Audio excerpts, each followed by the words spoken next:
March 5th, 1974. 17-year-old Amy Billig walked into her family's Coconut Grove home and made a simple request that would haunt her family forever. "Dad, can I borrow $2 to meet my friends for lunch?" Her father agreed. Amy grabbed her denim miniskirt, slipped on her cork platform sandals, and headed out the door for what should have been a 10-minute walk to his art gallery. Less than a mile, a journey she'd made countless times before. Amy never arrived. She vanished completely. No goodbye note, no packed bags, no trace. For the next 51 years, her family would search desperately for answers, following leads across the country, meeting with motorcycle gang members, drug dealers, and anyone who claimed to have seen her. But here's what will shock you. For 21 of those years, someone was calling Amy's mother with the most devastating phone calls you can imagine. This anonymous tormentor described in horrific detail how Amy was supposedly being held captive, tortured, and abused in a sex trafficking ring. The caller's identity remained a mystery for decades until advances in technology finally revealed the truth.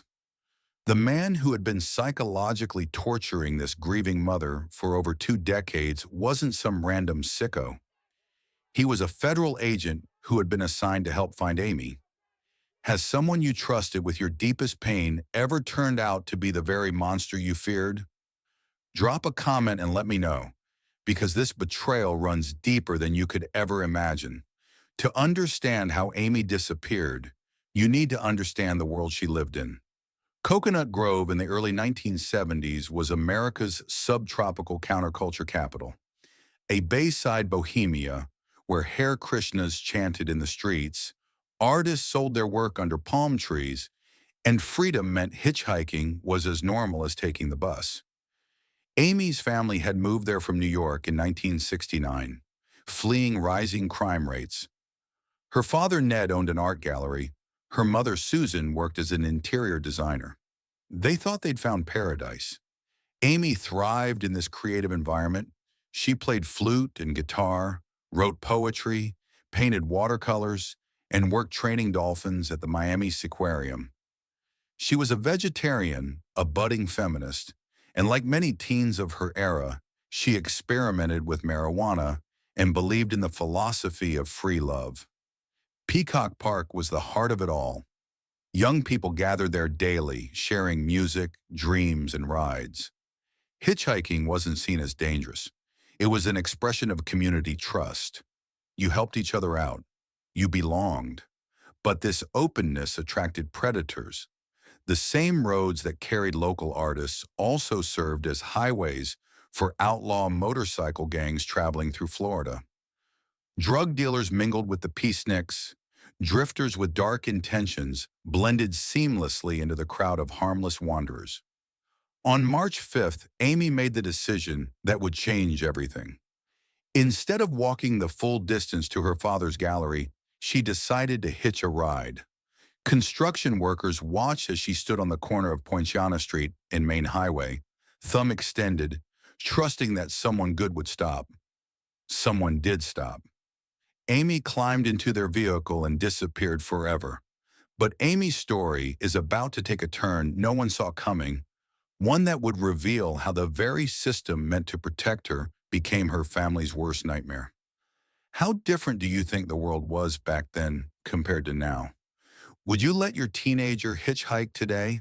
Let me know in the comments. The moment Amy failed to show up at her father's gallery, both family and police launched a frantic search. Miami officers canvassed the neighborhood while the Billigs printed thousands of flyers, desperately hoping someone had seen their daughter. 13 days later, they got their first and only real clue. A man found Amy's Instamatic camera in the grass near the Wildwood exit on Florida's Turnpike, 250 miles northwest of Miami. When developed, most photos were overexposed and useless, but they showed a light-colored pickup truck and a white van. More importantly, the location sat directly on a route frequently used by outlaw motorcycle gangs heading to Daytona's Bike Week. Within months, a woman calling herself Susan Johnson contacted the family, claiming Amy had been taken by the outlaws' motorcycle gang. This led to the most credible lead of the entire case, Paul Branch, a high-ranking member of the Pagans. In 1975, Branch calls Susan Billig with details that stopped her cold. He described Amy perfectly, including her 2-inch appendectomy scar that had never been made public. For years, Branch claimed he had bought Amy from another biker and that she was alive, being trafficked across the country. He sent Susan on a heartbreaking cross-country hunt, always promising Amy was just one step away. But in 1996, as Branch lay dying of cancer, he allegedly made a deathbed confession to his wife. He claimed Amy had been taken to the Pagans clubhouse in the Everglades, drugged, and when she fought back against gang rape, they overdosed her and fed her body to alligators. Detective Jack Calver believed this confession, but Amy's family later suspected Branch's wife fabricated it for documentary money. Renowned crime reporter Edna Buchanan never bought the biker theory. She argued that crimes involving multiple people don't stay secret for decades. A lone predator made more sense. Someone who could kill quickly and disappear without witnesses to betray him later. The most disturbing theory centers on Henry Johnson Blair, the U.S. Customs agent who tortured Susan Billig with anonymous phone calls for 21 years. Blair knew intimate details about the case because he had access to the official files. Even more damning, Amy's recovered journal mentioned someone named Hank who wanted to take her to South America, exactly where Blair traveled for work. One of her camera photos showed a white van identical to the one Blair drove in 1974. The cruel irony, the man supposed to help find Amy may have been the one who took her. Which theory do you find most believable? Drop your thoughts in the comments below. Susan Billig transformed overnight from Miami housewife to relentless private investigator. She couldn't accept that her daughter had simply vanished. For 3 decades, she dedicated every waking moment to finding Amy, following leads that took her from drug dens to maximum security prisons, from Seattle to Great Britain. She appeared on Unsolved Mysteries and America's Most Wanted. She met with psychics, convicted murderers, drug dealers, and anyone who claimed information about Amy. Susan once explained her obsession simply, "Because I didn't know if she was dead, I couldn't forsake her and move on." But this consuming search destroyed everything else. Her husband Ned supported the efforts until lung cancer claimed him in 1993. His final words to Susan were heartbreaking. "I want to see Amy before I die." Their son Josh paid the heaviest price. At 16, he watched his sister disappear and his parents become consumed by the search. He dropped out of high school, began carrying a gun at 17 after receiving threats, and lived in constant paranoia.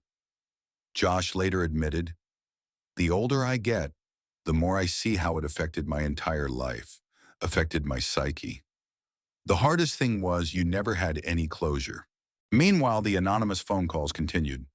For 21 years, Henry Blair tortured Susan with graphic descriptions of Amy being held in a sex trafficking ring.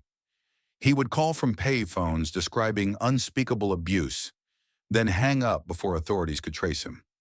In 1995, advancing cell phone technology finally gave the FBI the breakthrough they needed. Using new tracing capabilities, they identified the caller as Henry Johnson Blair, the very federal agent who had access to Amy's case files. Blair was convicted of stalking and sentenced to 2 years in prison.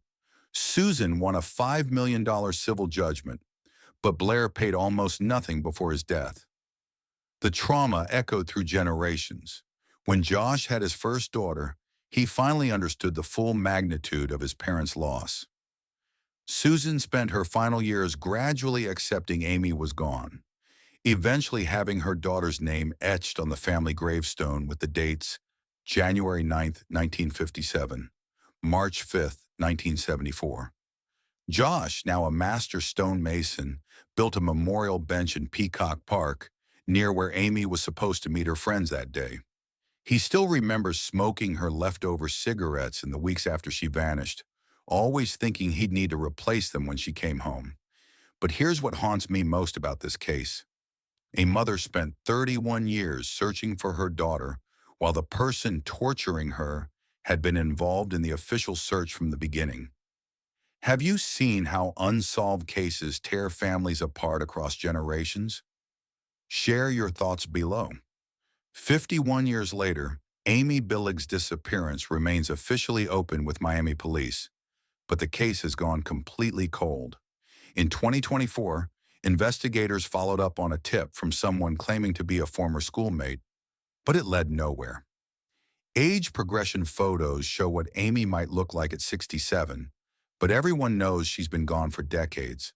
The evidence problem is stark. No body, no definitive confession, no DNA. Three compelling theories, zero proof. Paul Branch's deathbed confession could be true or fabricated. A serial killer could have taken her. Henry Blair might have been more than just a tormentor. Without physical evidence, we may never know. But Amy's case teaches us critical lessons about vulnerability and evil. Cultural moments create specific dangers. The hitchhiking culture of the 1970s made young people easy targets. Predators weaponize hope, using a family's love against them. Technology can both solve crimes and enable new forms of torture, as Blair proved with his decades of anonymous phone calls. Today's world has different but parallel vulnerabilities. Social media creates new ways for predators to target young people. Dating apps can be hunting grounds. The tools change, but the evil remains constant. Amy's legacy transformed how America thinks about stranger danger. Her case helped end the casual hitchhiking culture and made parents more protective. Yet it also revealed an uncomfortable truth that haunts every cold case. Sometimes evil wins and justice never comes. The system that should have protected Amy may have destroyed her. The agent who should have found her instead tortured her family. These failures cut deeper than the original crime because they represent the betrayal of our most basic institutions. Josh Billig carries one memory that captures the eternal hope and devastating reality of unsolved cases. In the weeks after Amy vanished, he slowly smoked her leftover pack of cigarettes, always believing he'd need to buy her a replacement when she came home. He never did. Some mysteries aren't meant to be solved. They're meant to remind us how fragile safety really is. Coconut Grove began as paradise and became a cautionary tale. What started as a creative haven where artists and free spirits gathered transformed into a place forever marked by loss. The carefree hitchhiking culture died with Amy's disappearance, replaced by locks, fear, and the knowledge that monsters walk among us. This case endures because it represents the perfect storm of investigative nightmares. No physical evidence, multiple credible theories, and a web of lies that stretches across decades. Despite millions of dollars spent, thousands of tips followed, and a mother's 31-year crusade, we still don't know what happened to Amy Billig. The real tragedy isn't just that a 17-year-old girl vanished.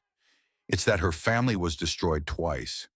First by whoever took Amy, then by the very system supposed to help them. Evil often hides behind badges and authority, using our trust as a weapon against us. Cold cases like Amy's deserve fresh eyes, new technology, and renewed attention. Someone out there knows what happened. Maybe it's you watching this video right now. If this case moved you, hit that subscribe button and ring the notification bell. I cover the most compelling cold cases that deserve justice. Drop a comment with your theory about what happened to Amy and share this video to keep her story alive. Amy Billig would be 67 years old today. Somewhere, someone knows the truth about March 5th, 1974. And if you think Amy's case is disturbing, wait until you hear about the missing college student whose own father might have been her killer?